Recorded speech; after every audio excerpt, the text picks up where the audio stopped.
Astaghfirullah. Bismillahirrahmanirrahim.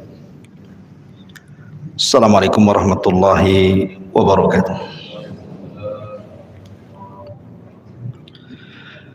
Alhamdulillah wassalatu wassalamu ala Rasulillah wa ala alihi wa sahbihi wa mawalah wa la haula wa la quwata illa billahi wa ba'du. Alhamdulillah, di malam hari ini kembali kita bisa duduk di Masjid Al-Fajri dan kita bisa lanjutkan kajian kita masih membahas Qasasul Anbiya fil Qur'anil Karim, kisah-kisah para nabi di dalam Al-Qur'anul Karim. Dan malam ini kita akan membahas Nabi Allah Sulaiman alaihi salatu wassalam. Sekali lagi sering saya ingatkan bahwa kisah-kisah dalam Al-Quran itu sesuatu yang nyata terjadi. Tidak ada dongeng dalam Quran itu. Semua peristiwa yang dicantumkan dalam Al-Quran itu pasti dan sudah berlaku, dan kita tidak boleh ragu-ragu tentang kisah-kisah dalam Al-Quran. Kemudian yang kedua, kisah-kisah dalam Al-Quran itu untuk diambil ibrahnya, bukan untuk didengar ceritanya. Bahwa ceritanya sangat enak, menarik, bukan itu tujuannya. Karena Al-Quran itu diturunkan bukan hanya sekedar diibadahi bacaannya, tetapi juga ditadaburi. Bahwa kalimat per kalimat dalam Al-Quran itu banyak pelajaran. Termasuk juga kalau kita mengkisahkan tentang kisah para nabi, itu syarat dengan pelajaran yang berkaitan dengan hidup dan kehidupan kita sehari-hari.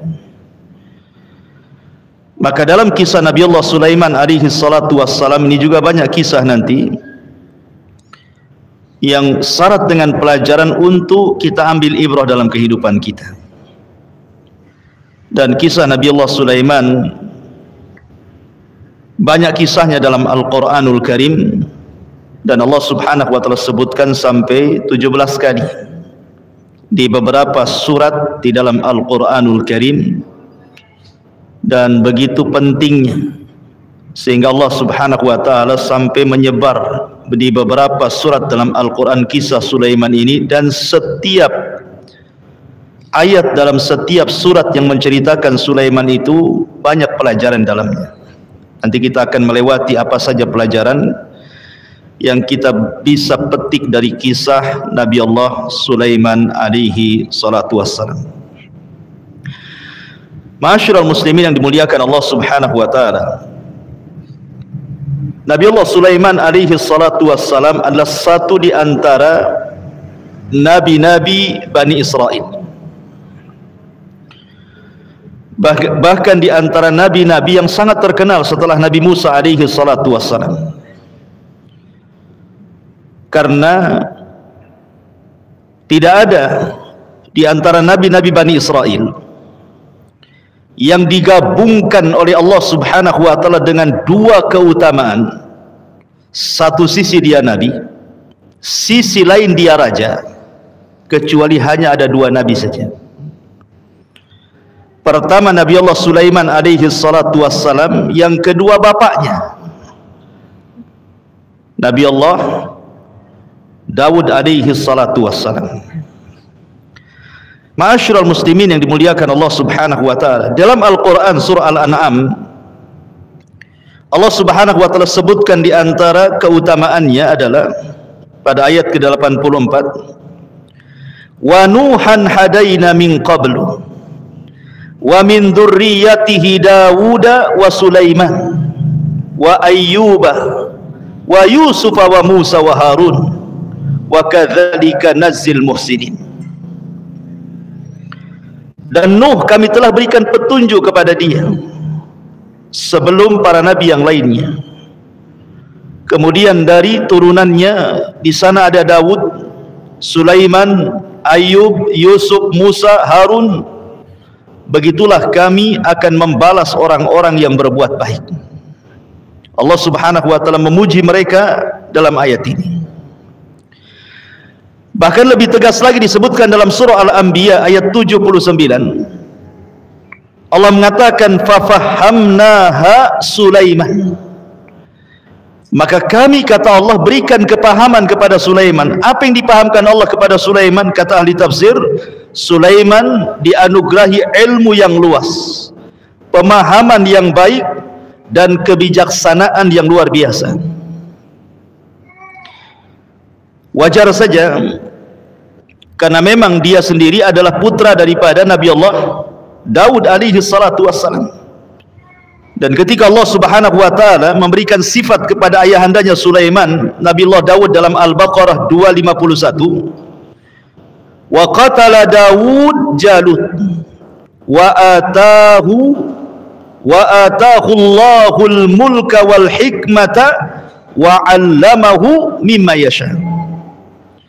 Ketika Daud membunuh Jalut, kemudian Daud jadi raja, mewarisi tahta Talut, maka Allah Subhanahu wa taala berikan kepada Nabi Allah Daud itu kerajaan, kemudian hikmah, kebijaksanaan, dan Allah ajarkan kepada dia sesuai dengan kehendak Allah Subhanahu wa taala. Jadi bapaknya cerdas, ya wajar anaknya juga cerdas gitu ya. Artinya anak itu kan tidak jauh-jauh dari bapaknya. Buah mangga itu nggak mungkin jatuh di bawah pohon durian kan itu. Ya pasti dekat-dekat dengan pohonnya. Artinya bahwa orang tua juga menentukan baik dan tidaknya keturunan. Makanya kenapa Nabi SAW ketika kita disuruh untuk memilih pasangan, kata Nabi SAW, fadfar bidzatid din taribat yadak. Ambil yang baik agamanya, beruntung kamu. Ma'asyiral muslimin yang dimuliakan Allah Subhanahu wa taala. Kemudian juga Allah sebutkan dalam surah An-Naml ayat 16, wa waritha Sulaiman Daud wa qala ya ayyuhan nas ullimna mantiqat tayr wa utina min kulli syai'in in hadza lahuwal fadlul mubin. Dan Sulaiman pun mendapatkan warisan dari ayahandanya Daud. Kemudian Sulaiman mengatakan, wahai manusia, telah diajarkan kepada kami bahasa burung, dan telah diberikan kepada kami segala sesuatunya dari Allah yang tidak diberikan kepada yang lainnya, dan ini semua adalah karunia yang nyata yang Allah anugerahkan kepadaku. Apa yang diwarisi Daud kepada Sulaiman? Sebagian ahli tafsir mengatakan bahwa yang diwarisi Nabi Daud kepada Sulaiman itu bukan dunia, karena tidak ada nabi yang mewarisi dunia. Makanya Nabi SAW bersabda, innal ulama warathatul anbiya wa innal anbiya lam yuwarrithu dinaran wala dirhaman walakin warrathul ilma faman akhadahu akhadha bihaddin wafir. Ulama itu pewaris para nabi, dan para nabi tidak pernah mewariskan dinar dan dirham. Artinya tidak pernah mewariskan dunia. Semua harta para nabi apabila meninggal disedekahkan semuanya. Tetapi yang diwariskan mereka adalah ilmu, maka barang siapa yang mengambilnya, maka dia telah mengambil yang baik untuk kehidupannya. Jadi Nabiullah Sulaiman alaihi salatu wassalam diberikan dua warisan. Pertama, warisan kerajaan dari Allah Subhanahu wa taala.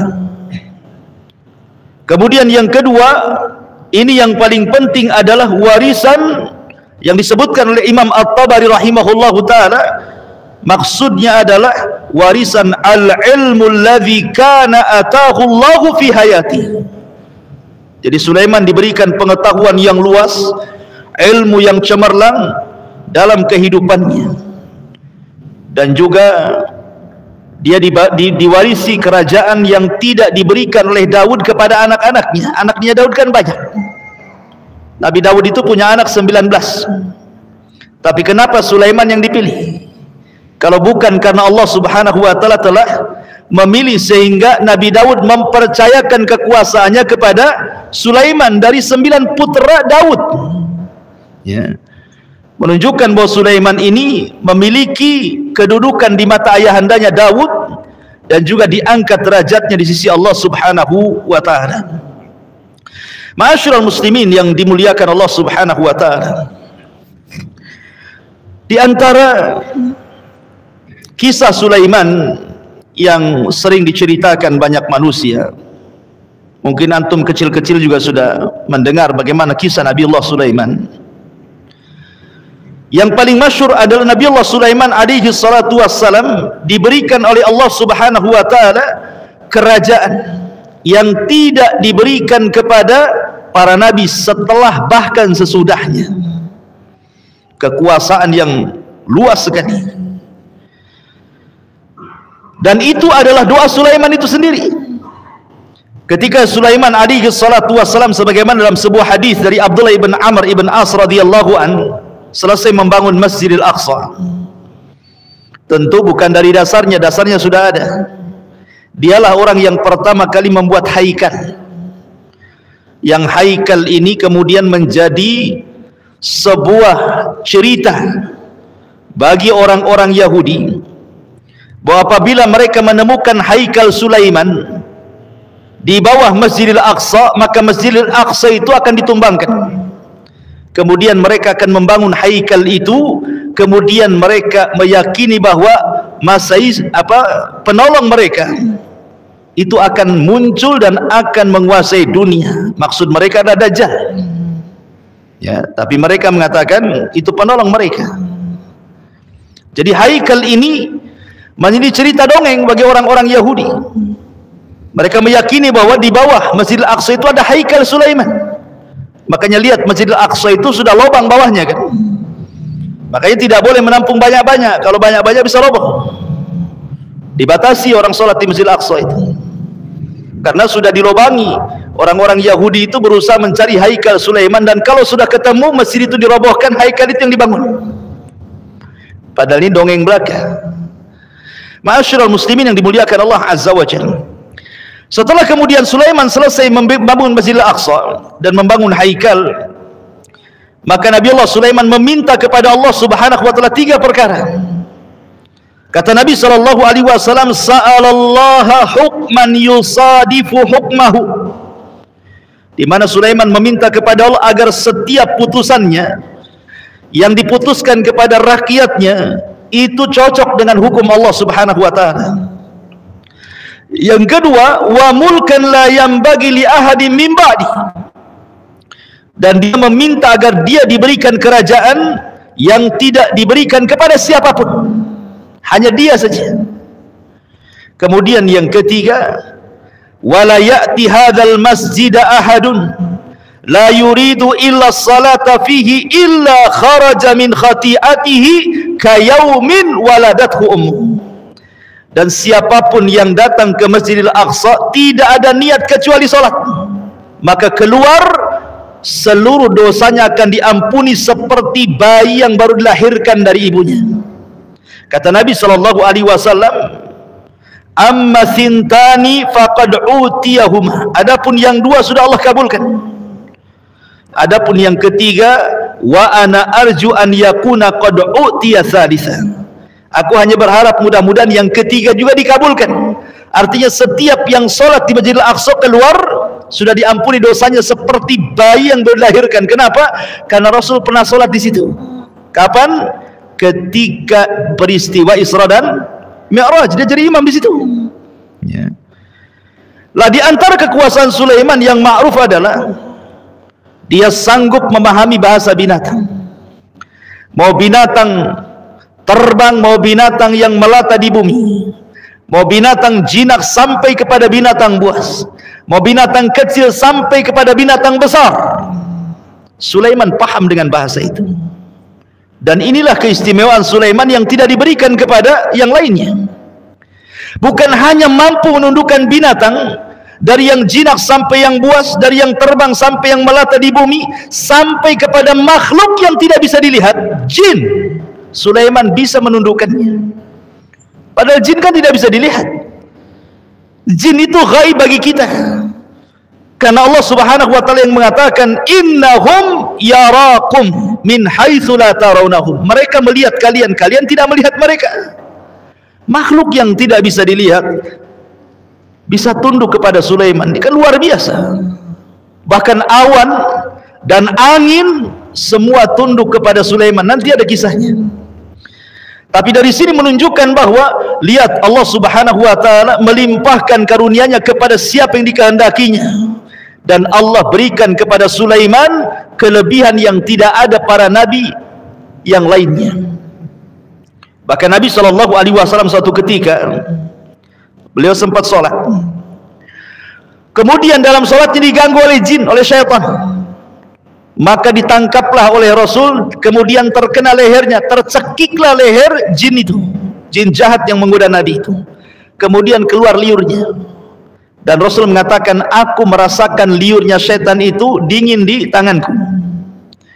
Kemudian Rasul mengatakan, kalau aku tidak ingat laula du'a'u akhihi Sulaiman, kalau bukan karena doa saudaraku Sulaiman, di mana Sulaiman berdoa kepada Allah Subhanahu wa taala, wa mulkan la yanbaghi li ahadin min ba'di, bahwa tidak boleh ada yang memiliki kekuasaan setelah dia, siapapun di alam semesta setelahku. Makanya Rasul melepaskan setan itu. Kata Rasul, kalau aku tidak ingat doa ini, sudah aku gantung tuh si jin yang menggangguku di tiang masjid supaya manusia besok melihatnya, katanya. Menunjukkan Nabi SAW mengakui kekuasaan Sulaiman, kan? Dilepasnya oleh Rasulullah SAW jin itu. Ya. Dari sini menunjukkan bahwa kisah Sulaiman ini kisah seorang nabi yang besar. Makanya Imam Mujahid mengatakan bahwa raja di bumi ini yang paling luas kekuasaannya itu cuma 4. Raja yang pernah menguasai di bumi dari mulai Adam sampai akhir kiamat nanti, itu cuma ada 4 saja. Yang paling besar kekuasaannya, hampir separuh bumi dia kuasai. 2 mukmin, 2 kafir. Yang mukmin Nabi Allah Sulaiman alaihi salatu wassalam, kemudian yang kedua Dzulqarnain, dan yang kafir Namrud dan Bukhtun Nasr yang menghancurkan Palestina sehancur-hancurnya dan membantai orang-orang Yahudi kali itu. Tetapi dari 4 raja yang besar yang pernah menguasai dunia, baik yang mukmin atau yang kafir, yang paling mutlak kekuasaannya adalah Nabi Allah Sulaiman alaihi salatu wassalam. Yang paling luas kekuasaannya, yang paling berkuasa atas izin Allah Subhanahu wa taala dari 4 raja penguasa dunia ini adalah Nabi Allah Sulaiman alaihi salatu wassalam. Ma'asyiral muslimin yang dimuliakan Allah Subhanahu wa taala. Tadi saya sudah katakan bahwa kisah Sulaiman ini di Quran disebutkan sampai 17 kali. Di antaranya disebutkan dalam surah Al-Baqarah, Al-An'am, Al-Anbiya, An-Naml, As-Saba, kemudian Sad, dan begitu seterusnya. Baik, kita mulai kisah Nabi Allah Sulaiman alaihi salatu wassalam. Siapa Nabi Allah Sulaiman ini? Nabi Allah Sulaiman alaihi salatu wassalam adalah putra daripada seorang nabi, Nabi Allah Daud alaihi salatu wassalam. Dan Nabi Allah Sulaiman alaihi salatu wassalam adalah ahadu muluk mamlakati Israel al-muwahhidah. Jadi ketika Daud dan Sulaiman berkuasa, Bani Israel tidak berpecah. Tidak berpecah, menjadi satu. Ya. Tetapi setelah Sulaiman meninggal dunia, Bani Israel terpecah jadi 2. Ada kerajaan sebelah timur, ada sebelah utara. Lah, kerajaan yang ada Yerusalemnya di situ dikuasai oleh anak cucu Yahuda, yang kemudian disebut bangsa Yahudi. Kemudian terjadi cekcok antara 2 kerajaan ini.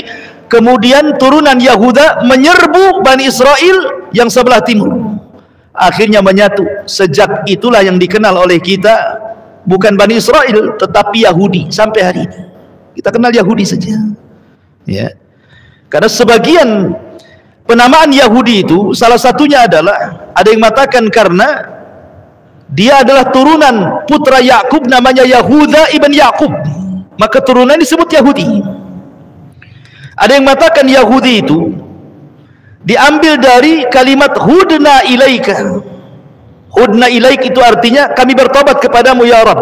Ketika Musa kemudian menasihati Bani Israel karena penyembahan mereka terhadap sapi, anak sapi yang dibuat samiri itu, kemudian mereka mengatakan hudna ilaika, kami bertobat kepadamu ya Rabb. Hudna dari sinilah kemudian mereka disebut Yahudi. Ada juga yang mengatakan bahwa Yahudi itu disebut dari tahawudah. Mawaddah artinya kecintaan, karena asas mereka itu di atas kecintaan. Tetapi Yahudi zaman sekarang mana ada cinta, mereka membantai kaum muslimin di mana-mana. Ya. Tetapi pendapat yang kuat wallahu alam bahwa penamaan Yahuda itu karena Yahudi itu diambil dari nama kakek buyut mereka Yahuda ibnu Yakub, makanya turunannya disebut Yahudi. Adapun kemudian kabilah-kabilah 12 yang lainnya dari kabilah-kabilah Bani Israel tidak dikenal lagi. Yang dikenal Yahudi sampai hari ini, sekali lagi saya katakan, karena setelah wafatnya Sulaiman, Bani Israel terpecah menjadi dua. Yang satu dikuasai turunan Yahuda, yang satu dikuasai turunan yang lainnya. Kemudian yang turunan Yahuda ini menjajah yang lainnya, maka jadi satulah di atas kekuasaan turunan Yahuda. Sejak itulah nempel kalimat Yahudi sampai hari ini. Ya. Maka kita katakan Yahudi. Padahal bisa saja bukan semua turunan Yahuda kan, bisa saja turunan Nabi Yusuf, turunan Binyamin, turunan Lawi, turunan yang lainnya kan itu. Tetapi kemudian terglobalkan dengan nama Yahudi sampai hari ini. Ma'asyiral muslimin yang dimuliakan Allah Subhanahu wa taala. Kembali ke kisah. Dan Nabi Allah Sulaiman alaihi salatu wassalam, kalau menurut kisah daripada perjanjian lama, maksudnya Taurat, bahwa Nabi Sulaiman itu adalah nabi yang ke-48 menurut mereka dari nabi-nabi Bani Israel. Tetapi di dalam Islam kita kenal dengan 25 nabi dan rasul. Dia bagian daripada 25 nabi dan rasul. Dan kita katakan bahwa Sulaiman itu nabi. Tetapi orang-orang Yahudi tidak mengakui kenabiannya. Orang-orang Yahudi itu sampai hari ini tidak mengakui kenabiannya. Sehingga Allah Subhanahu wa taala turunkan ayat kepada mereka. Ketika Nabi SAW bercerita tentang Nabi Allah Sulaiman, kemudian Rasul memuji Sulaiman dan mengatakan dia nabi, orang-orang Yahudi Madinah mengatakan bukan, dia bukan nabi, dia tukang sihir katanya. Kenapa? Dari mana bisa Sulaiman menundukkan jin, menundukkan binatang, menundukkan awan kalau bukan sihir, apa namanya? Maka Allah turunkan ayat wattaba'u ma tatlus syayatin ala mulki Sulaiman wa ma kafara Sulaimanu walakinna syayatina kafaru yu'allimuna an-nasa sihra ila akhiril ayat. Dan mereka mengikuti apa yang dibacakan syaitan kepada mereka di zaman kerajaan Sulaiman. Dan tidaklah Sulaiman kafir, tetapi setan-setanlah yang kafir. Tidaklah Sulaiman mengajarkan sihir, setan-setan itu yang mengajarkan sihir, itu maksudnya. Jadi orang-orang Yahudi di zaman itu mengingkari, bahkan sampai hari ini sebagian Yahudi tidak mengatakan Sulaiman nabi, tetap dikatakan tukang sihir. Maka kita tegaskan Sulaiman nabi di antara satu dari 25 nabi dan rasul yang dicantumkan dalam Al-Quran, di mana 18 namanya tercantum dalam surah Al-An'am secara keseluruhan, dan sisanya sampai genap 25 nabi dan rasul tersisa di beberapa ayat dalam beberapa surat dalam Al-Quran. Dan itu kita yakini bahwa ada 25 nabi dan rasul, walaupun ini bukan pembatasan. Itu yang kita kenal namanya. Yang tidak kita kenal namanya banyak. Karena Abu Dzar radhiyallahu anhu bertanya kepada Rasul tentang jumlah para nabi, kata Rasulullah SAW, jumlah nabi itu 120, dalam riwayat 124 ribu, dan jumlah rasul itu 315 rasul. Makanya kalau akidah ahli sunnah wal jamaah, ketika kita beriman kepada para rasul, maka para ulama mengatakan kita beriman dengan para nabi dan rasul yang kita kenal namanya, ataupun yang tidak kita kenal namanya, kita wajib beriman. Ya.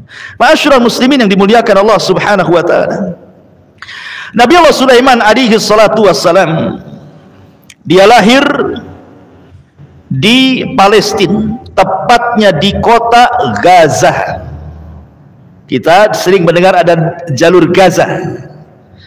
Jalur Gaza itu adalah perbatasan antara Mesir dan Palestina. Itu disebut ada jalur Gaza di situ, atau disebut dengan Gozah. Disitulah Nabi Allah Sulaiman lahir. Makanya ada sebagian para ulama mengatakan, walau lam yakun li Ghazzati minal fakhri illa maulidun Nabi Sulaiman wal Imam Syafi'i biha lakafaha, katanya. Ulama mengatakan apa? Kalau seandainya kota Gaza itu mereka harus menyombongkan, berbangga dengan cukup di situ lahirnya Sulaiman dan Imam Syafi'i, itu sudah cukup. Ya, kebanggaan penduduk Gaza itu, seandainya hanya dua ini saja, bahwa di kota itu lahir Nabi Allah Sulaiman, di kota itu lahir Imam Syafi'i rahimahullahu taala, karena Imam Syafi'i itu lahir di situ. Walaupun dia bukan orang Palestina, Imam Syafi'i itu orang Mekah, turunan Nabi, Habib, ya bahasa kitanya.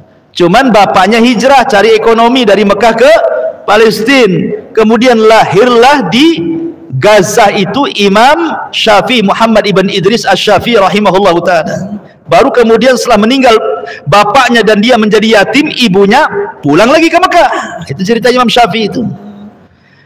Jadi ulama mengatakan kalau mereka ingin berbangga penduduk Gaza itu, cukup dengan kelahiran Nabi Sulaiman di tempat mereka dan juga kelahiran Muhammad ibn Idris Asy-Syafi'i, itu sudah cukup jadi kebanggaan mereka. Jadi Nabi Allah Sulaiman lahir di Palestina, tepatnya di kota Gaza. Ma'asyiral muslimin yang dimuliakan Allah Subhanahu wa taala, yang mengatakan Nabi Sulaiman itu usianya hanya 52 tahun kemudian meninggal, wallahu alam ya. Tapi dalam kisah Israiliyat ada yang mengatakan seperti itu. Adapun ayahnya ma'ruf, Nabi Allah Daud, insyaallah kita akan ceritakan minggu depan kalau memang kisah Sulaiman selesai malam ini. Kalau tidak ya mungkin dibagi dua karena kisahnya banyak ya. Dan Nabi Allah Daud alaihi salatu wassalam adalah raja pertama. Raja pertama yang merangkap jadi nabi. Adapun raja pertama yang tidak merangkap jadi nabi adalah Talut. Dia raja pertama tuh. Daud itu raja kedua. Tetapi kalau ditinjau dari dia raja dan dia nabi, maka Daud yang pertama. Karena Talut bukan nabi. Talut raja saja. Ya. Baru kemudian setelahnya Sulaiman mengikuti jejak ayahnya Daud. Dia nabi, dia juga raja. Padahal dalam tatanan silsilah nasab Bani Israel itu, Nabi Yakub itu punya putra 12. Di antara 12 putra itu ada namanya Nabi Yusuf, dan juga Binyamin itu satu saudara kandung, yang lain tidak. Ini putra daripada Rahil. Kemudian di sana ada namanya putra Lia itu namanya Lawi dan juga Yahuda, yang turun disebut Yahudi itu. Tradisi Bani Israel, turunan Lawa itu adalah turunan mulia, karena rata-rata yang jadi nabi dari Bani Israel itu turunan Lawi. Adapun turunan yang mereka jadi raja itu mesti turunan Yahuda. Jadi kalau jadi raja turunan Yahuda, kalau jadi nabi turunan Lawi. Tetapi Nabi Daud alaihi salatu wasallam menggabungkan dua keistimewaan Bani Israel ini, menggabungkan kenabian dan menggabungkan kerajaan. Begitu juga Sulaiman menggabungkan kenabian dan menggabungkan kerajaan, dan ini tidak ada pada nabi-nabi Bani Israel. Makanya kenapa dua nabi ini sangat menarik untuk diceritakan, karena menggabungkan dua perkara yang tidak ada di zaman Bani Israel yang Allah anugerahkan kepada para nabi. Ayahanda Nabi Allah Sulaiman adalah Nabi Allah Daud, berarti dia nabi, putra dari seorang nabi. Adapun jumlah istrinya, dengarkan sebuah hadis yang dikeluarkan atau hadis yang sahih yang diriwayatkan oleh Abi Hurairah radhiyallahu anhu dari Nabi sallallahu alaihi wasallam. Qala Sulaiman alaihi salam, berkata Nabi Allah Sulaiman alaihi salatu wassalam, la atufanna al-lailata ala tis'ina imra'atan kulluhunna ta'ti bi farisin yujahidu fi sabilillah. Jadi suatu ketika Nabi Sulaiman itu bernazar, satu malam ingin menggauli semua istrinya. Kata Sulaiman, demi Allah, malam ini aku akan gauli seluruh istriku dalam satu malam. Berapa jumlahnya? Tis'ina imra'atan, 90 wanita. Dalam riwayat sebagaimana yang dijelaskan oleh Al-Hafidz Ibnu Hajar rahimahullahu taala, ada yang mengatakan 60, dalam riwayat ada yang mengatakan 70, dalam riwayat ada yang mengatakan 90, dalam riwayat ada yang mengatakan 99, dalam riwayat ada yang mengatakan 100. Kemudian kata Al-Hafidz Ibnu Hajar rahimahullahu taala, boleh jadi dengan banyaknya riwayat dan semuanya sahih. Yang mengatakan 60 ya sahih, yang mengatakan 90 ya sahih, 99 juga sahih, yang 100 juga sahih. Jadi beliau ingin menggabung dari semua riwayat itu. Dan inilah kaidah hadis ya, kalau antum belajar hadis, kalau ada hadis yang zahirnya kontradiktif, bertentangan, apa kaidahnya? Jam'u baina adillataini aula min tarki ahadihima. Menggabungkan dua riwayat yang seolah-olah bertentangan itu lebih utama dibandingkan membuang salah satunya, karena dua-duanya sahih ya. Lalu bagaimana cara menjamaknya, menggabungkannya? Maka kata Al-Hafidz Ibnu Hajar rahimahullahu taala, boleh jadi yang sah itu ada 60, itu yang sah istrinya, kemudian sisanya adalah selir-selirnya atau budak-budaknya, sehingga genap menjadi 100 wanita. Dalam satu malam menggauli 100 wanita, menunjukkan para nabi diberikan kekuatan. Antum saja kalau punya istri 4, satu malam antum gauli, besoknya jamu apa yang antum makan tuh ya. Karena kita tidak diberikan kekuatan seperti para nabi kan. Makanya ada hadis yang mengatakan, dari hadis Anas bin Malik radhiyallahu an, bahwa seorang nabi itu diberikan kekuatan salasuna wa fi riwayatin arba'una rajulan, diberikan kekuatan sama dengan 30 laki-laki, dalam riwayat sama dengan 40 laki-laki. Itu kekuatan satu nabi itu. Makanya seorang nabi itu punya kekuatan fisik, dan itu mukjizat mereka kan itu. Termasuk Nabi kita Muhammad SAW punya kekuatan fisik kan. Bayangkan, tidak pernah ada satu riwayat yang menceritakan Rasul sakit parah, kecuali menjelang kematiannya saja kan. Padahal Nabi SAW itu berdakwah siang malam. Dia kepala rumah tangga, dia jenderal perang, dia presiden, dia harus melayani qadha, keputusan-keputusan ketika ada konflik di tengah-tengah rakyatnya. Dia harus menerima utusan dari negara-negara lain, dan begitu seterusnya. Kesibukan yang luar biasa, tapi Rasul itu sehatnya luar biasa.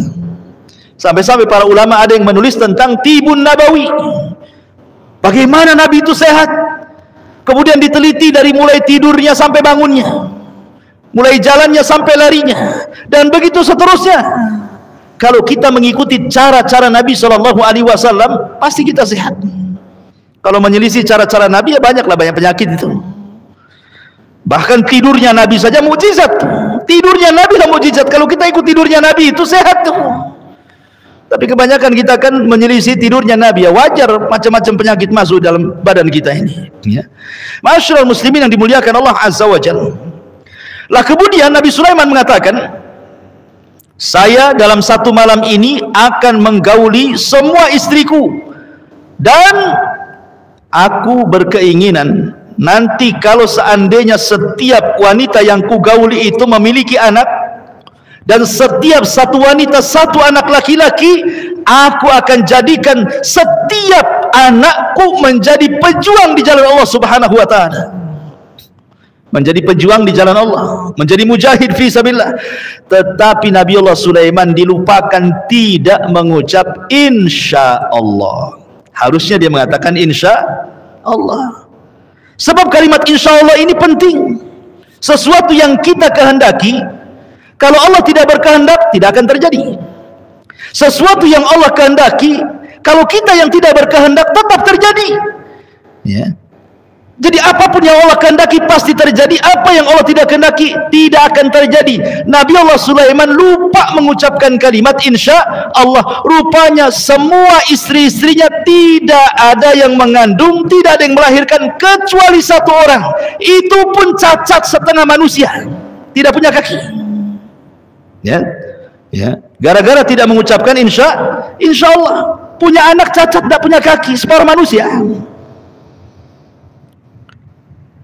Dari sini kata para ulama, hendaklah seseorang itu jangan pernah meninggalkan kalimat insya Allah. Karena Nabi pun pernah diuji gara-gara tidak mengucap insya Allah ini. Ketika datang orang-orang musyrik kepada Nabi SAW setelah mendapatkan modal pertanyaan dan jawaban dari orang-orang Yahudi. Ketika itu orang-orang Yahudi mengatakan kepada pembesar musyrik, tanyakan kepada yang ngaku Nabi di Mekah itu, katanya. Kalau dia sanggup menjawab dengan 3 soalan berarti dia Nabi. Kalau tidak berarti dia bukan Nabi. Itu Nabi kaleng-kaleng tuh. Akhirnya kemudian datanglah orang musyrik kepada Rasulullah. Ya Muhammad, aku ingin bertanya 3 soalan. Kalau kau bisa jawab kami beriman, kau seorang Nabi. Kalau kau tidak bisa jawab, kau bukan Nabi. Saking senangnya Rasul mereka akan beriman. Kata Rasul mengatakan ghadan, katanya, besok jawabannya. Lupa pula mengucapkan insya Allah. Pas besoknya Jibril pula tak turun. 2 hari Jibril tak turun, seminggu Jibril tak turun, 2 minggu Jibril tak turun, 3 minggu Jibril, sudah 1 bulan Jibril tak turun, sesak dari Nabi. Orang-orang sudah mengatakan, aduh tuh Nabi kaleng-kaleng, mana katanya besok, sampai kapan besoknya katanya. Ini sudah 1 bulan, sesaklah dada Nabi. Baru turunlah Jibril memberitahu jawabannya. Itu akibat tidak mengucapkan insya Allah.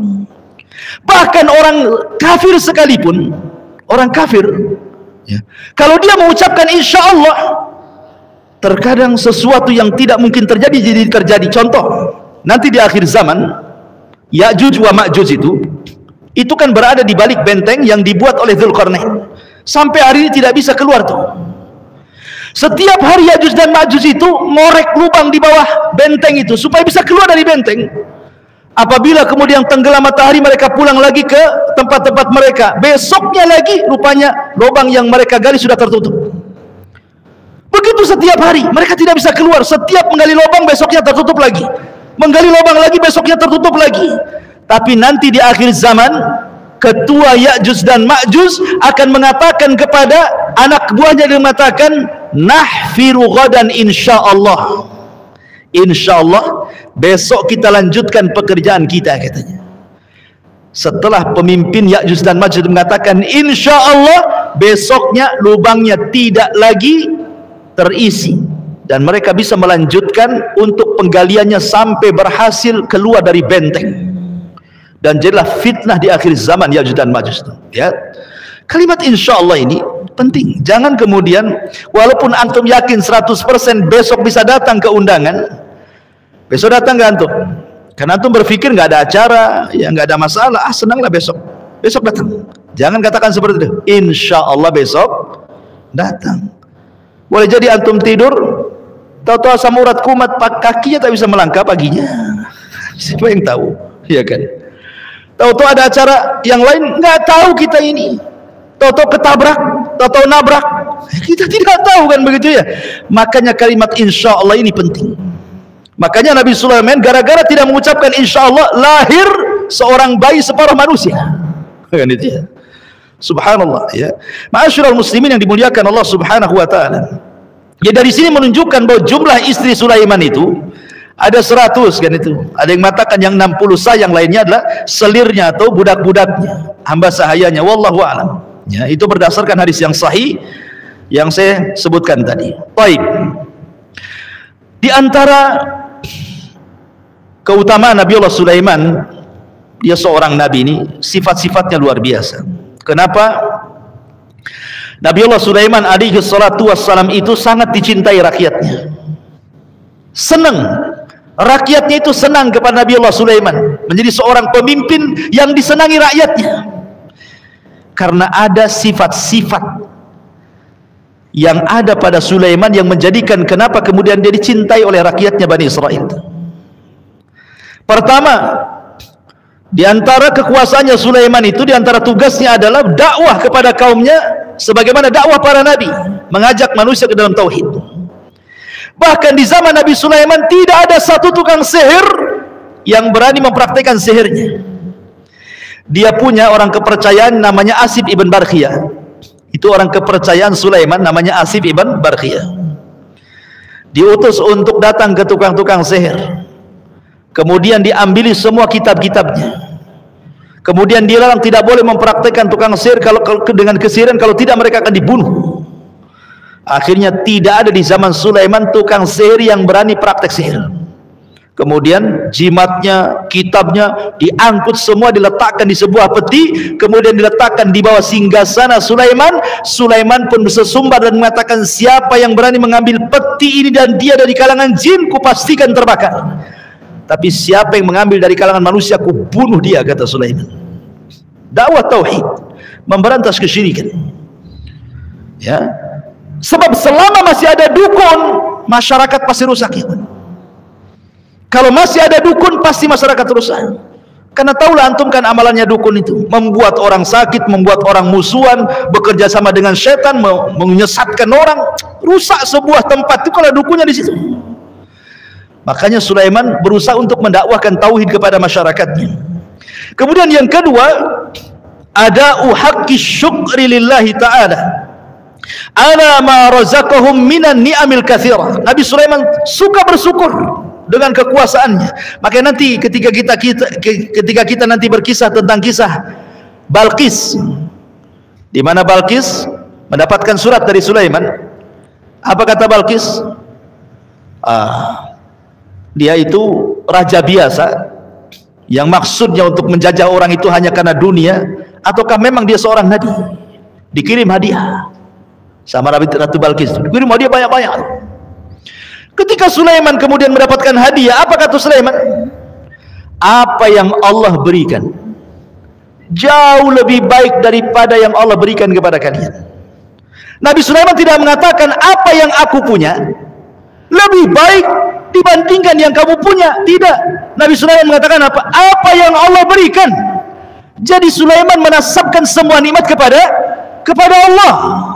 Itu yang paling penting. Makanya kemudian di antara Nabi Allah Sulaiman itu apa? Auzina an ashkura ni'mataka allati an'amta alayya. Ya Allah, anugerahkan kepadaku agar aku senantiasa bersyukur akan nikmat-Mu. Dan ketika syukur itu terus dilanggengkan, maka nikmat Allah pasti ditambahnya. La in syakartum la azidannakum. Kalau kalian bersyukur, ku tambah lagi nikmatnya. Itu yang menyebabkan langgengnya kekuasaan Sulaiman, karena Sulaiman senantiasa menjadi hamba yang bersyukur walaupun dengan segala kekuatan, kekuasaan, kekayaan yang tidak ada yang memiliki kecuali dia saja. Karena rata-rata ikhwan, sedikit orang yang kaya itu bersyukur. Kenapa? Karena kekayaan itu sirru tughyan, kata ulama, rahasia jahatnya manusia. Itu kekayaan itu. Mana ayatnya? Kalla innal insana la yatgha an ra'ahus taghna. Manusia itu akan mudah melampaui batas kalau Allah buka rizkinya. Tetapi sedikit sekali orang kaya yang bersyukur. Ya. Makanya Sulaiman menjadi percontohan bagi orang kaya. Sekaya apa sih antum dengan Sulaiman itu? Kok sudah sombong kali? Berapa mobil Anda dengan kekayaan Sulaiman itu? Rumah Anda dengan kekayaan Sulaiman itu? Tanah Anda dengan kekayaan Sulaiman itu? Kok hebat kali? Tidak menasabkan nikmat kepada Allah. Sehingga ketika datang tukang zakat, mungut zakat, orang yang minta sedekah, mungut sedekah, apa kata dia? Enak saja, harta ini aku cari siang malam keringatan, kaki di atas, kepala di bawah, keringat bercucuran. Kau datang pula minta zakat, siapa kamu, katanya kan? Subhanallah, itu tidak yakin bahwa harta itu titipan Allah namanya. Sulaiman mengajarkan syukur. Maka hei orang-orang kaya, tirulah Sulaiman, insya Allah nikmat anda tidak akan hilang. Yang ketiga, al-adlu fil hukmi. Sulaiman terkenal dengan keadilannya. Nanti ada kisahnya bagaimana ketika Sulaiman datang dua orang yang berselisih kepada Nabi Daud. Kemudian Nabi Daud berfatwa. Kemudian setelah itu mereka datang kepada Sulaiman. Kemudian Sulaiman berfatwa. Rupanya fatwa Sulaiman diambil oleh ayahnya karena lebih adil dibandingkan fatwa ayahnya sendiri. Dan itu dicantumkan dalam Al-Quran, nanti ada kisahnya. Ya. Kemudian yang keempat, al-muraqabatu daim lirra'iyati wa masalihihim, ya, wa qada'i ma yahtajuna min umurihim. Jadi Nabi Sulaiman itu sangat memberikan perhatian kepada rakyatnya, betul-betul kepada rakyatnya dia perhatian. Nanti ada kisahnya tentang kisah Nabi Sulaiman dengan Hudhud, ya kan? Sulaiman membariskan pasukan, Hudhud pula hilang. Mana Hudhud? Mana Hudhud katanya? Kan pasukan banyak, tapi Sulaiman bisa kenal pasukannya itu. Kan burung, jenis burung kan banyak kan itu ya. Belum lagi jenis binatang yang lain selain burung, ya kan? Belum lagi macannya, harimaunya, buayanya, macam-macamnya kan?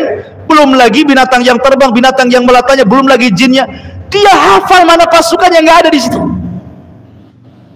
Makanya di zaman Umar bin Khattab radhiyallahu anhu, ketika Umar malam-malam belusukan, mungkin bahasa kitanya, Umar itu kalau belusukan malam-malam dan tidak bawa wartawan, dia belusukan ke malam-malam. Rupanya ada orang tua, ibu-ibu sedang memasak, yang dimasak bukan gandum tapi batu, yang direbus itu batu. Di sekitarnya anak-anaknya lagi nangis-nangis, nunggu kok nggak matang-matang masakannya. Gimana mau matang yang dimasak batu? Jadi Umar melihat, ya. Kemudian wanita ini tiba-tiba mendoakan, aku akan adukan Amirul Mukminin di hadapan Allah, katanya. Dia Umar di situ, ya. Aku akan adukan Umar bin Khattab radhiyallahu anhu, katanya, Amirul Mukminin. Masa dia tidak peduli dengan rakyatnya? Lihat anakku kelaparan, katanya. Umar menangis. Kemudian dia bertanya kepada wanita itu, masih juga tidak kenal Umar bin Khattab itu. Akhirnya Umar pulang, dibawanya dia gandum, dimasak sendiri, ditiup sendiri, sampai akhirnya jadi makanan, disuapinnya sendiri anak-anaknya. Sampai kemudian Umar mengatakan, besok akan kutambah lagi bekalmu, tapi kau datang ke Baitul Mal, katanya. Ketika dia datang ke Baitul Mal, dia melihat Umar bin Khattab radhiyallahu anhu sedang dikerumuni orang. Siapa itu? Itu Amirul Mukminin. Wah, kaget dia. Gitu. Ya. Sampai seperti itu, ikhwatul fiddin. Umar sampai menangis, kok ada di antara rakyatnya seperti itu, maksudnya. Menyesal dia. Sampai dia minta keridhaan kepada wanita itu, jangan diadukan perkara dia dengan Allah Azza wa Jalla. Karena kullukum ra'in wa kullukum mas'ul. Setiap pemimpin itu ada tanggung jawabnya dan akan ditanya di hadapan Allah Azza wa Jalla. Lah Nabi Sulaiman mengajarkan bagaimana menjadi seorang pemimpin. Dia tahu rakyatnya itu, sampai kepada Hudhud dia tahu. Ya. Dan ini menunjukkan bahwa Sulaiman luar biasa memperhatikan rakyatnya. Itu yang menjadikan rakyatnya cinta dengan Sulaiman. Kemudian juga al-ibtiad anil zulmi. Dia berusaha untuk tidak menzalimi orang. Bahkan binatang pun tidak dizalimi. Ingat ketika Hudhud hilang, apa kata Sulaiman? Awas di Hudhud, akan ku azab dia dengan azab yang pedih, atau ku sembelih dia, atau ku maafkan kalau dia dapat alasan. Kalau dia mengungkapkan alasan kehilangan dia kemana, bisa saja ku maafkan. Itu keadilan namanya kan, tidak diktator. Ya, enggak memilih, kalau memang alasannya dimaafkan. Ya, ini menunjukkan bagaimana keadilan Sulaiman alaihi salatu wasallam menerima uzur daripada burung. Itu burung, apalagi manusia. Ya, dan nanti ada kisahnya. Ini kisi-kisinya dulu kita jelaskan. Jadi, dan di antara sifatnya Sulaiman luar biasa, dia orangnya takwa, taat kepada Allah Azza wa Jalla, sampai nanti ada cerita dengan kuda. Sulaiman itu hobinya memandang kuda perang. Ketika dia pandang kuda itu, lupa pula dia sholat sore, terlalaikan. Besok disembelih semua kudanya. Gara-gara engkau wahai kuda-kudaku, sehingga aku terlalaikan ibadah kepada Allah. Itulah diantara takwanya yang kuat kepada Allah Subhanahu wa taala Nabi Allah Sulaiman alaihi salatu wasallam. Dan banyak lagi di antara sifat-sifat beliau nanti yang kita akan uraikan dalam kisah-kisah beliau dalam beberapa kisah. Ya. Baik, kita mulai dari kisah Nabi Allah Sulaiman alaihi salatu wassalam. Nabi Allah Sulaiman alaihi salatu wassalam dengan burung Hudhud dulu. Ini yang masyhur. Sulaiman ma'al Hudhud, bersama Hudhud. Bagaimana kisahnya? Ma'asyiral muslimin yang dimuliakan Allah Azza wa Jalla, disebutkan dalam suratul Naml. Surah An-Naml ayat 20 sampai 37. Cukup banyak ayatnya, tapi setiap ayat banyak faedahnya. Kita akan baca ayatnya. Allah Subhanahu wa taala mengatakan wa tafaqqada at-tayra, dan Sulaiman pun kehilangan satu ekor burung. Maksudnya burung di sini burung hudhud. Dan ingat, burung hudhud yang hilang ini bukan sembarang burung, tetapi dia burung pilihan Sulaiman. Dia seorang muhandis, seorang insinyur. Jadi burung itu juga jadi insinyur di zaman itu. Insinyur hudhud namanya. Jadi hudhud itu insinyur. Kenapa? Karena dia terbang. Kalau pasukan Sulaiman ini sedang hendak berjalan ke sebuah tempat, maka nanti yang melihat jalan di depan itu hudhud. Jadi hudhud akan terbang, melihat padang pasir ada air atau tidak, jalannya berjurang atau tidak, lurus atau terjal. Jadi hudhud itu yang menentukan jalan itu, karena dia kan bisa nyorot dari atas ya. Kalau sekarang ini drone lah ya. Sekarang kan sudah ada drone tuh. Mana yang mau digempur, kasih drone. Kalau dulu kan hudhud dulu ya. Itu musuh di sana, wahai Nabiullah Sulaiman. Jangan jalan ke sana, nanti ada jurang, kan itu ya. Jadi hudhud seorang insinyur dia. Ya. Nanti kalau hudhud melihat oh ada air, nanti jin disuruh untuk masuk ke dalam tanah, kan itu ya, ngambil airnya. Jadi suatu ketika hudhud hilang. Faqala, Sulaiman marah. Mali la aral hudhuda am kana minal ghaibin. Mana si hudhud itu? Kok tidak ada dalam barisan? Mana hudhud? Menunjukkan Sulaiman ini orangnya apa? Orangnya disiplin. Ya. Jadi semua tentara dibariskan itu, sampai kepada tentara manusia, tentara jin, tentara binatang-binatang, sampai kepada tentara burung. Ketika tak nampak hudhud ini, mana si hudhud itu katanya? Pergi kemana dia? Kemudian Sulaiman alaihi salatu wassalam mengancam, "Lau adzibannahu adzaban syadida, aw la adzbahannahu, aw la ya'tiyanni bisultanin mubin," katanya. Dan ini ketegasan seorang pemimpin harus seperti itu. Dalam dunia ketentaraan kan harus seperti itu ya. Lambat sedikit, push up kan gitu ya. Berapa kali? 100 kali kau push up katanya. Habis itu sit up lagi sampai mencret tuh. Ya memang harus disiplin seperti itu. Ya, Sulaiman mengajarkan kedisiplinan dalam segala hal pun. Kalau disiplin ikhwan, akan tertib semua urusan itu. Anak sekolah kalau sering-sering lambat datang, nggak akan naik kelas lah kan itu. Ini anak siapa ini kan itu. Antum kerja saja, orang datang ke pasar jam 6, antum pula jam 11. Apa yang antum mau cari di situ? Ya, siapa yang mau beli? Jadi kedisiplinan itu bisa mentertibkan semua urusan. Makanya Sulaiman mengatakan, awas saja hudhud kalau tidak ada. Setelah waktu yang saya tentukan, pertama kata Sulaiman, aku akan siksa dia dengan sesiksa-siksanya. Yang kedua kata Sulaiman, atau lebih daripada itu, ku potong lehernya. Atau lebih rendah daripada itu, kecuali kalau dia mendatangkan alasan katanya. Boleh keluar dari dua perkara itu. Kemudian Allah mengatakan, famakatha ghaira ba'id. Famakatha ghaira ba'id.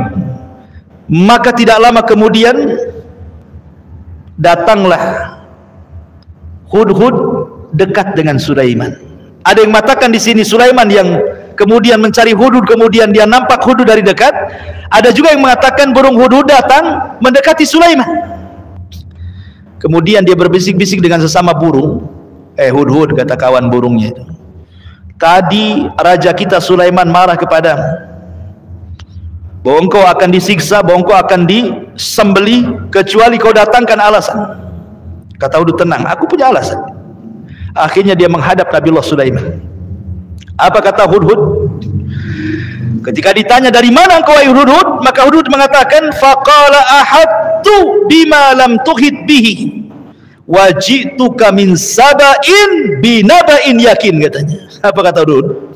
Hudhud mengatakan, ya Nabi Allah Sulaiman, alasanku kenapa aku nggak ada, aku gaib, aku tidak ada tadi di barisan. Sesungguhnya aku baru datang dari negeri Sabah. Mana Sabah? Yaman. Mana Sulaiman? Palestina. Bayangkan terbangnya sedahsyat apa itu? Dari Palestina ke Sabah, bayangkan belum ada pesawat, burung hudhud terbang. Ya. Sekilas saja dia sudah sampai di Sabah, balik lagi ke Palestina, berbaris lagi.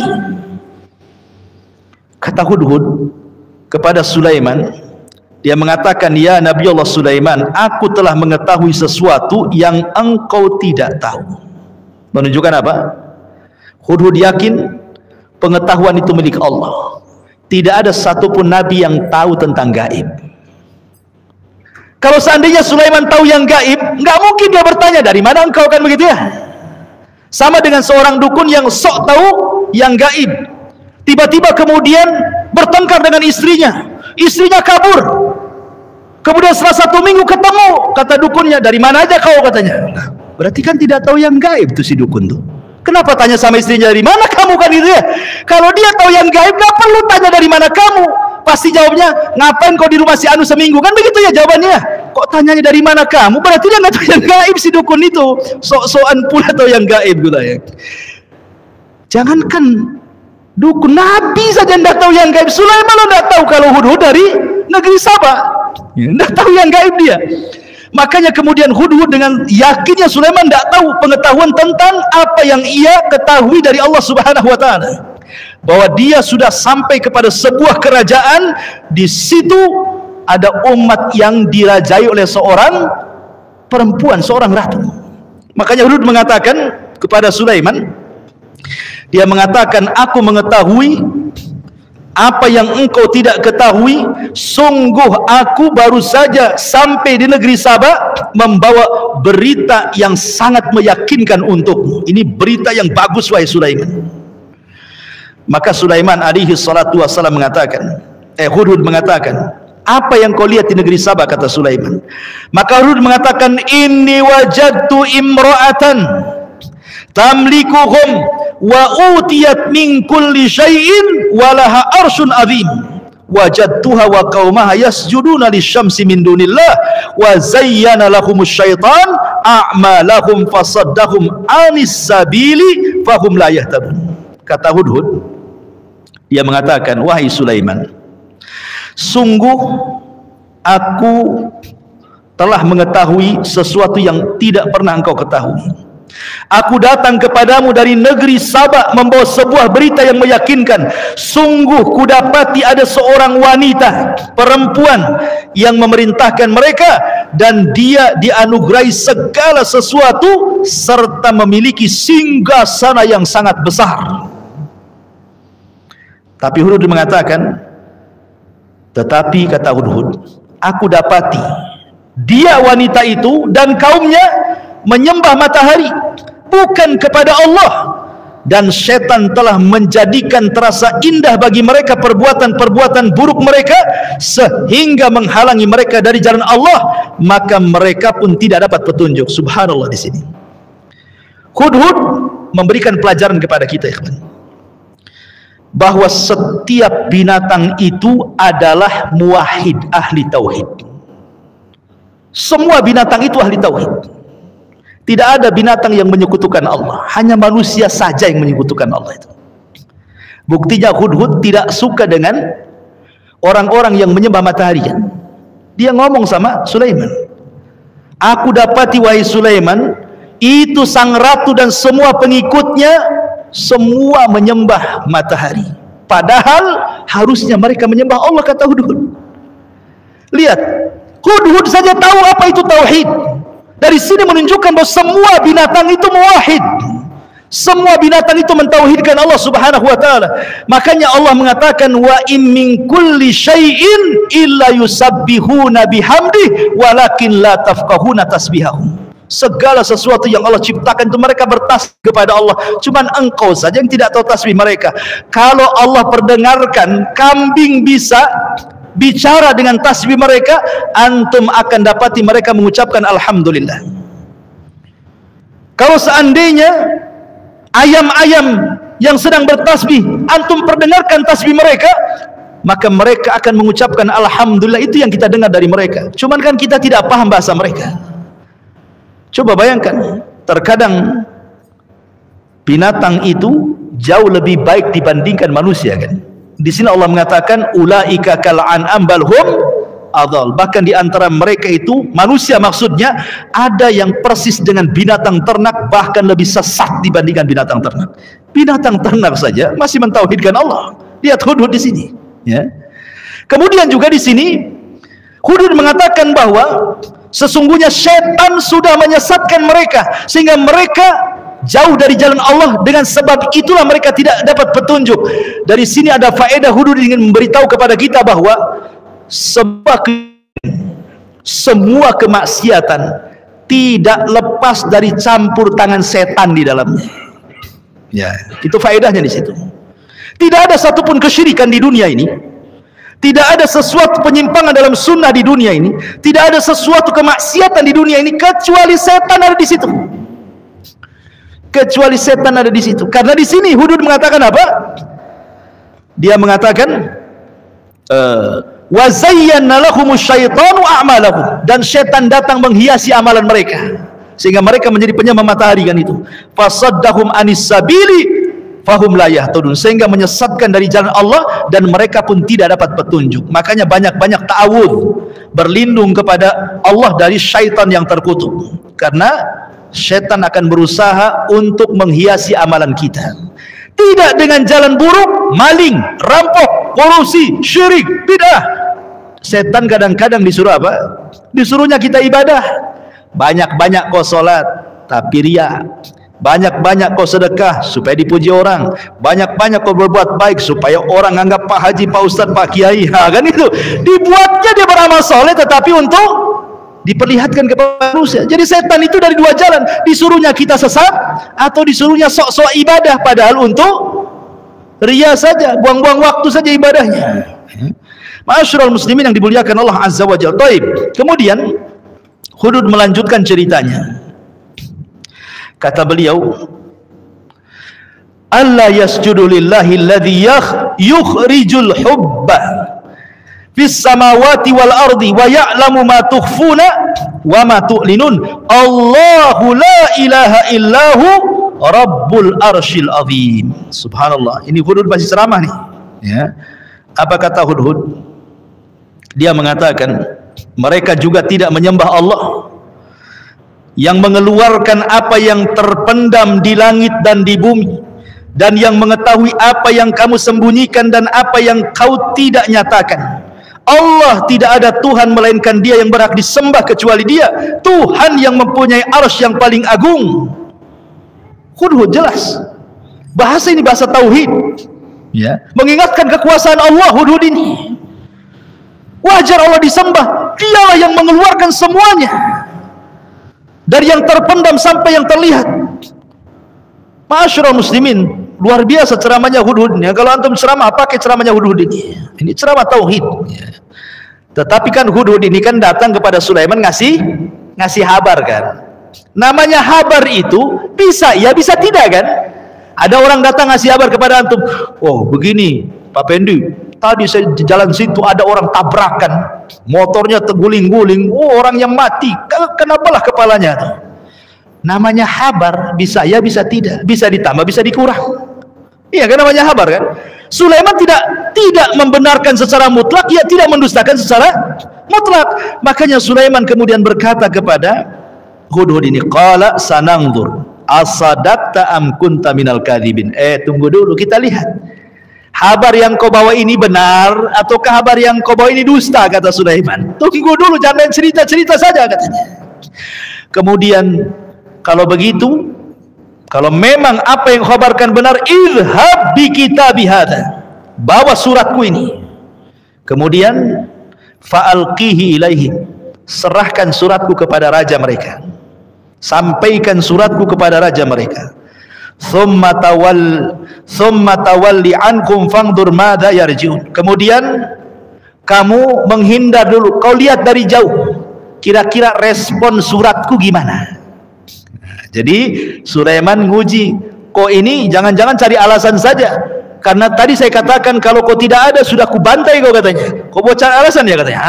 Kalau kau benar beritamu, nih bawa surat, sampaikan ke ratu yang kau ceritakan itu, kau nanti dari jauh kau tengok, macam-macam balasannya. Maka Hudhud betul-betul membawa surat Nabi Sulaiman untuk disampaikan ke raja, ke Ratu Balqis ini. Kemudian sampailah surat itu. Maka Ratu Balqis kaget dapat surat itu. Dikumpulkanlah para pembesar-pembesarnya itu. Kemudian dibacakanlah surat itu di depan para pembesarnya itu. Ratu Balqis ini diberikan kecerdasan, ya, dia ratu tapi cerdas. Kemudian juga diberikan akal lagi. Apa kata Ratu Balqis ini? Qalat, ya ayyuhal mala' aftuni fi amri ma kuntu qati'ata amran hatta tashhadun. Kata Ratu Balqis, wahai para pembesar, wahai para penguasa, berilah aku pertimbangan dalam perkaraku ini. Aku tidak pernah memutuskan sebuah perkara sebelum kalian hadir dalam ruanganku. Ini ada surat dari Sulaiman ini. Macam mana pendapat kalian? Aku tidak bisa memutuskan diriku sendiri. Menunjukkan ini wanita berakal nih, ya, tidak memutuskan sendirian, tetapi bersama-sama ada rapat. Makanya kalau antum punya lembaga gitu rapat sendirian, ya, di demo nanti. Tapi kalau antum rapat dengan pengurus yang lain, kan dapat ide-ide cemerlang. Oh jangan beginilah Pak Ketua, begini saja. Nanti kalau begini kan begitu ya. Yang oh jangan nanti begini. Jadi begono-begono jadinya kan gitu ya. Jadi akhirnya muncullah sebuah ide dengan yang jauh lebih baik, lebih bijak, ya, lebih rahim dan begitu seterusnya gitu ya. Jadi itulah kecerdasan dan akal Ratu Balqis. Dia ingin meminta pendapat para pembesarnya. Kemudian kata para pembesarnya, qalu, mereka mengatakan, kata para pembesarnya, mereka mengatakan, nahnu ulu quwwatin wa ulu ba'sin syadid wal amru ilaik fangduri madza ta'murin. Wahai ratu, kita ini orang kuat di sini, pasukan kita banyak, kita biasa perang, kita kuat, ya. Kalau kau perintahkan perang, kita perang, ya. Tapi tergantung keputusan. Kalau kita mau damai, terserah kamu. Di sini menunjukkan kedudukan siapa? Ratu Balqis. Tidak bisa diatur oleh para menterinya. Menunjukkan bahwa ini ratu cerdas. Tidak bisa diatur begitu saja. Tidak langsung, oh itu kurang aja ratu, perang aja kita. Kan enggak gitu, ya. Mereka masih menghargai sang ratu kan. Gini aja ratu, terserah engkau lah. Kalau kau perintahkan kami perang bersama pasukan Sulaiman, kita perang, kita bertempur. Tapi kalau engkau perintahkan kita damai, kita damai. Bagaimana caranya? Terserah kamu katanya. Subhanallah ya, kedudukan ratu di tengah-tengah kaum Saba ini. Kemudian setelah mengumpulkan apa nasihat daripada Ratu Balqis, nasihatnya bagus sekali. Dinasihatinya para pembesar itu, ya. Ketika mereka kemudian merasa punya kekuatan, punya pasukan, mungkin kalau sekarang ini punya persenjataan, tentaranya banyak, punya nuklir dan macam-macam gitu kan. Maka Ratu Balqis mengatakan, innal muluk idza dakhalu qaryatan afsaduha wa ja'alu a'izzata ahliha adillah wa kadzalika yaf'alun. Begini kata Ratu Balqis, biasanya kalau para raja menjajah sebuah negeri, pasti akan merusaknya. Tidak ada satu negeri yang berperang pasti rusak. Rusak bangunan, rusak hutannya, rusak manusianya, ada yang dibunuh, ada yang ditawan, ada yang diperkosa, ada yang disakiti, macam-macam kan begitu ya. Orang perang itu kan macam-macam. Jangankan lagi perang gempa saja yang kemarin tuh lihat, ya kan, rusak semuanya, rumah rusak, orang menangis macam-macam, ada yang kehilangan anaknya, kehilangan orang tuanya. Begitu juga perang jauh lebih dahsyat dibandingkan gempa. Makanya Ratu Balqis mengatakan, biasanya raja-raja itu keinginan mereka kalau menyerbu sebuah negeri pasti rusak negeri itu. Bahkan waja'alu a'izzata ahliya adillah. Boleh jadi yang kalian sekarang jadi pejabat, kalau kalian kalah kalian pula jadi budak katanya. Kalian diperintahkan oleh mereka. Boleh jadi kalian jadi Musa nantinya. Kemudian Ratu Balqis memastikan wa kadzalika yaf'alun, itu kebiasaan seperti itu. Coba pertimbangkan, ya. Kemudian Ratu Balqis pun membuat semacam keputusan. Apa kata Balqis? Wa inni mursilatun ilaihim bihadiyatin fanadhiratun bima yarji'ul mursalun. Gini saja, kita coba dulu.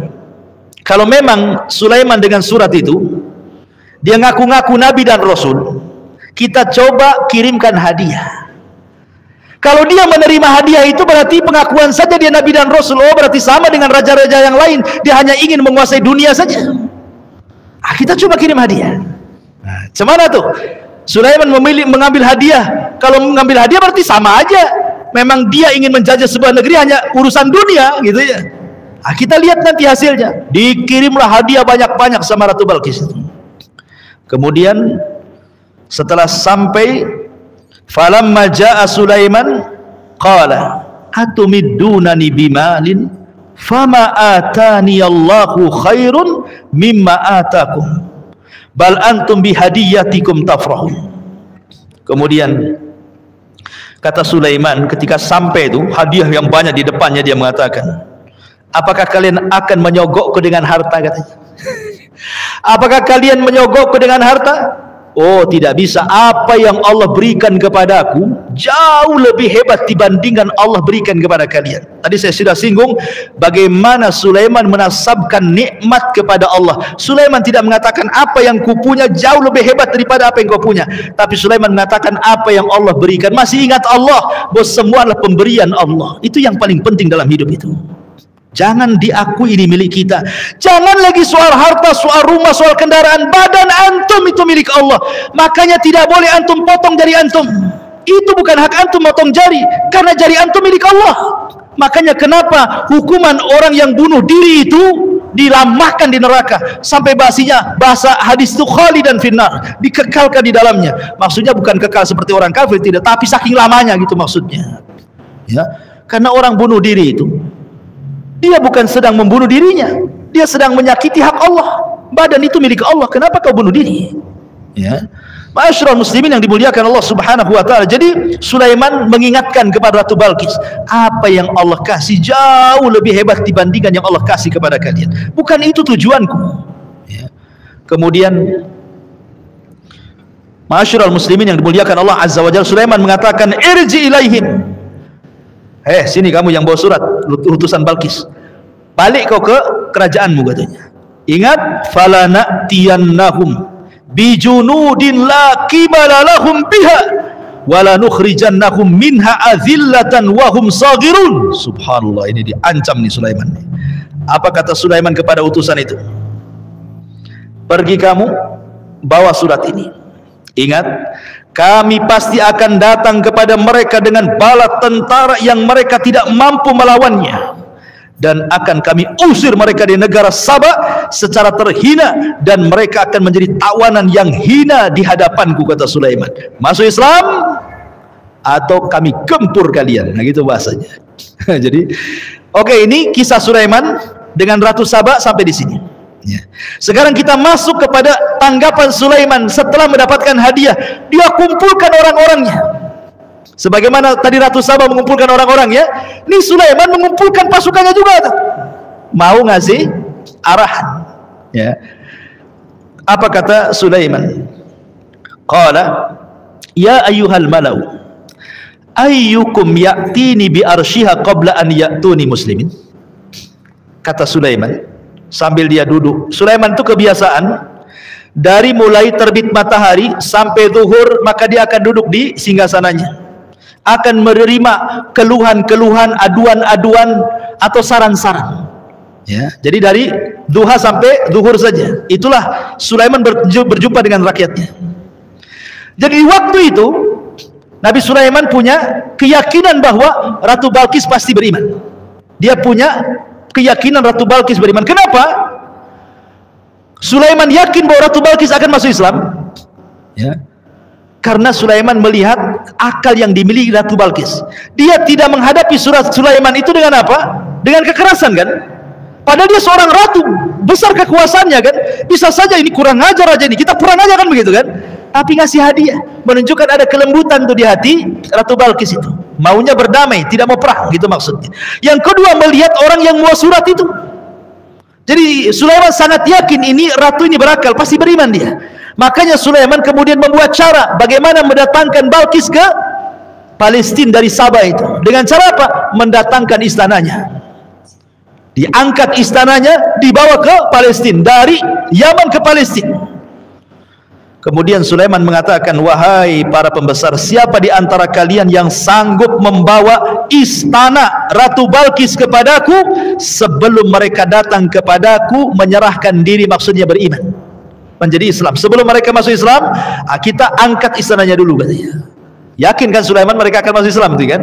Karena tadi melihat akal yang dimiliki Ratu Balqis itu. Harusnya begitu para wanita itu, punya akal. Ya, karena banyak wanita di zaman sekarang itu yang akalnya kurang. Tidak punya akal. Bahkan saya katakan banyak wanita yang tidak punya akal ketika mereka tidak beriman dan tidak ada aturan dalam Islam. Coba wanita di zaman sekarang membuka aurat sesuka mereka, ya, mengeluarkan kata-kata kotor suka mereka. Ada yang sudah berumah tangga sibuk dengan handphonenya, nggak pernah sibuk dengan suaminya. Ya, suami datang itu, kalau zaman dulu belum ada handphone itu pasti ditanya kan, capek ya bang ya? Ya, capek lah, sini adek uruti. Itu zaman dulu. Ya, zaman sekarang datang suaminya ceritakan apa yang ditengok di YouTube. Tahu nggak bang? Tadi saya nengok ini, suaminya lelah capek dengerin. Akalnya hilang wanita zaman sekarang ini kawan. Subhanallah. Ma'asyiral muslimin yang dimuliakan Allah Azza wa Jalla. Akhirnya kemudian qala ifritun min jinni anna atika bihi qabla an taquma min maqamik wa inni alaihi laqawiyyun amin. Dengan bangganya Ifrit itu di bawahnya iblis. Bayangkan. Ifrit itu di bawahnya iblis, jin yang paling kuat setelah iblis itu Ifrit namanya. Kuat dia. Dengan kesombongannya dia mengatakan di hadapan Sulaiman, perintahkan kepadaku, kalau kau ingin angkat tuh istana Ratu Balqis dari Yaman ke Palestina, perintahkan aku. Ya, biar aku yang mengangkatnya. Kemudian dia mengatakan, akulah yang akan membawanya kepadamu sebelum engkau berdiri dari tempat dudukmu wahai Sulaiman. Sudah kudatangkan itu istanamu sebelum kau berdiri. Itu sudah ada depan. Menunjukkan apa? Bahwa jin itu punya kekuatan memindahkan sesuatu. Kalau istana saja bisa dipindahkan, apalagi uang dalam celengan. Ya, kalau antum nabung di celengan tiba-tiba hilang, berarti ada yang mindahkan. Itu jin yang mindahkan. Ya, masalahnya nggak ada lubangnya. Tengok-tengok lubangnya cuma satu, ya lubang tempat masukkan uang itu saja. Cemana bisa hilang? Berarti jin itu yang mindahkan. Tapi kalau ada lubangnya, itu jin lain yang mindahkan. Itu jin rumah itu. Ya gitu. Ma'asyiral muslimin yang dimuliakan Allah Azza wa Jalla. Kemudian setelah Ifrit ini mengajukan diri, sebelum kau berdiri dari tempat singgasanamu, istana sudah depanmu. Qala alladhi indahu ilmun minal kitab ana atika bihi qabla an yartadda ilaika tarfu falamma ra'ahu mustaqirran indahu qala hadha min fadli rabbi liyabluwani aashkuru an aghfur wa man syakara fa inna ma yashkuru nafsi wa man kafara fa inna rabbi ghaniyyun karim. Ketika Ifrit sudah mengajukan diri, sebelum kau berdiri dari tempat dudukmu, istana sudah depanmu. Ada lagi yang mengatakan seorang yang mempunyai ilmu dari kitab, maksudnya yang menguasai kitab Taurat. Ya, Tauratnya kan di zaman itu kan acuan mereka kitab Tauratnya Nabi Musa. Ya. Jadi dia mengatakan seseorang yang mempunyai ilmu dari kitab berkata, aku akan mampu membawakan singgasana Balqis ke hadapanmu dalam sekedip mata. Jadi kalau Ifrit ini sampai Sulaiman bangun, ini orang yang beriman, yang berilmu ini, jangan cerita bangun, kedipkan saja matamu wahai Sulaiman, istana sudah di sini katanya. Di sini menjadi khilaf para ahli tafsir, siapa orang ini? Kok hebat kali? Ifrit saja bawahan iblis, dia waktunya itu sampai Sulaiman bangun dari tempat duduknya, ini tidak sampai bangun, berkedip saja sudah. Ini kan hebat, sakti kali orang itu. Siapa orang ini? Ini jadi perselisihan para ulama. Ada 4 perselisihan para ulama, siapa orang yang sanggup memindahkan kerajaan Ratu Balqis Saba yang ada di Yaman ke Palestina ini. Pendapat yang pertama, bahwa yang dimaksud di sini adalah Asif ibn Barkhiyah. Asif ibn Barkhiyah, orang yang paling dekat dengan Sulaiman. Namanya Asif ibn Barkhiyah. Dia orang yang menguasai kitab Taurat, menguasai Ismul A'zam, nama-nama Allah yang agung. Ya. Ini satu pendapat. Pendapat yang kedua, maksudnya yang ngomong beginilah jin tetapi yang muslim. Kalau Ifrit kan yang kafir tadi. Jadi ini yang satu jin kafir, si Ifrit ini, dia mengatakan, wahai Sulaiman, sebelum kau berdiri depan dudukmu, itu istana sudah depanmu. Jadi jin yang muslim. Gak enak nih, karena lihat sombong dia kan. Maka jin yang muslim mengatakan, ya Sulaiman, biar aku yang mindah, sebelum kau berkedip istana sudah depan. Ini pendapat yang kedua. Pendapat yang ketiga, maksudnya di sini Sulaiman sendiri. Ketika dia melihat kesombongan Ifrit mengatakan mampu memindahkan istana Ratu Balkis sebelum saya berdiri, kata Sulaiman, aku bisa mendatangkan sebelum aku berkedip, katanya. Jadi yang ngomong ini Sulaiman sendiri. Tapi ada juga yang mengatakan bukan jin dari kalangan muslim, bukan Asif ibn Barkhiyah, bukan juga Sulaiman, tapi yang ngomong ini malaikat Jibril. Yang ngomong ini adalah malaikat Jibril. Karena ketika melihat si syaitan ini, ya, Ifrit yang sudah tunduk kepada Sulaiman, dia dengan sombong yang mengatakan seperti itu, maka malaikat datang, aku bisa sebelum kau berkedip di istana sudah depanmu, katanya.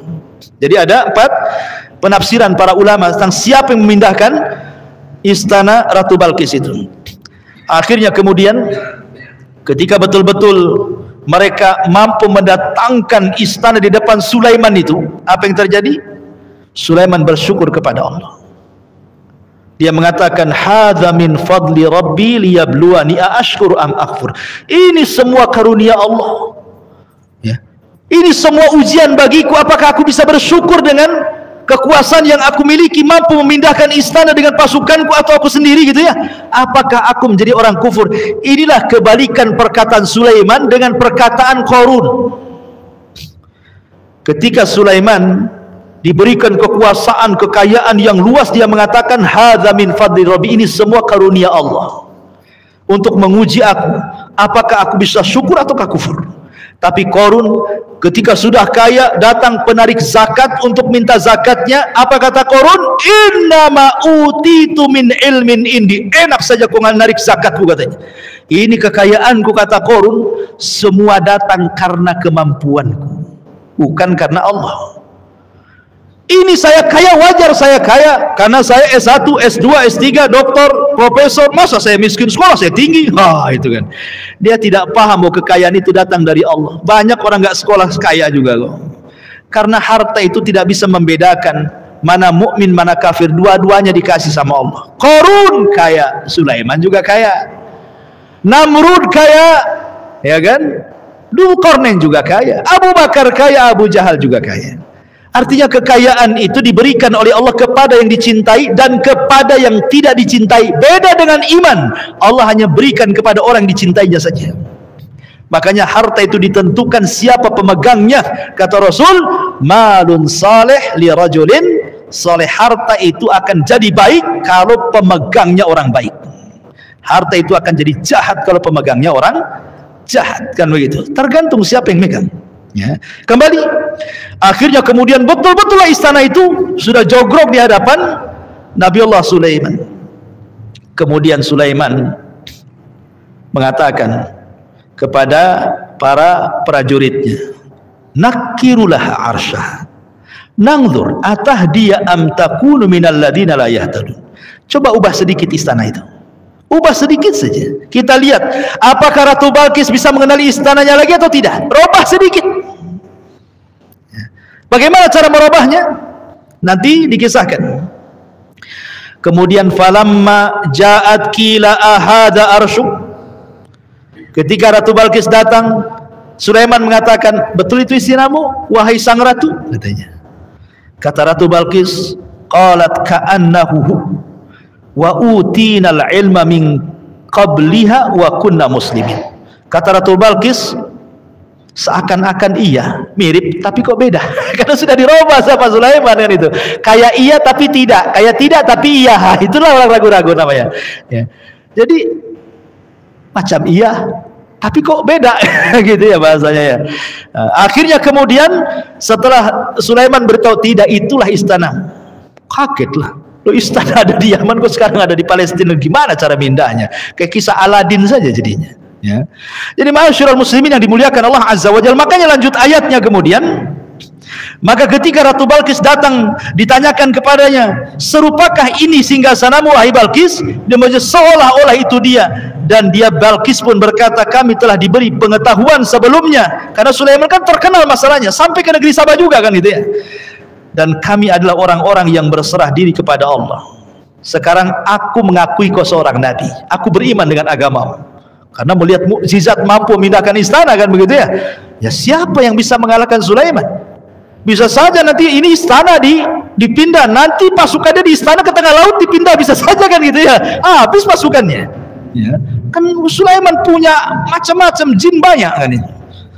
Lah kalau seandainya Sulaiman mengerahkan pasukan jin serang dari sana, jin tak terlihat. Antum kalau kelahi dengan orang yang nggak kelihatan, kira-kira antum menang nggak? Atau yang nggak kelihatan itu yang menang? Tinggal jitak aja kepalanya antum nggak tahu dia di mana dia. Jadi siapa yang bisa mengalahkan tentara Sulaiman gitu ya? Belum lagi dari atas burung-burung, belum lagi harimaunya, belum lagi buaya daratnya dan begitu seterusnya, ikhwan. Masya Allah gitu ya. Pasukan Sulaiman luar biasa. Ma'asyiral muslimin. Kemudian Allah mengatakan wasaddaha ma kanat ta'budu min dunillah innaha kanat min qaumin kafirin. Dan kebiasaannya menyembah selain Allah mencegahnya untuk melahirkan keislamannya. Sungguhnya dia Balkis dahulu termasuk orang-orang kafir, tapi kemudian dia masuk ke dalam Islam.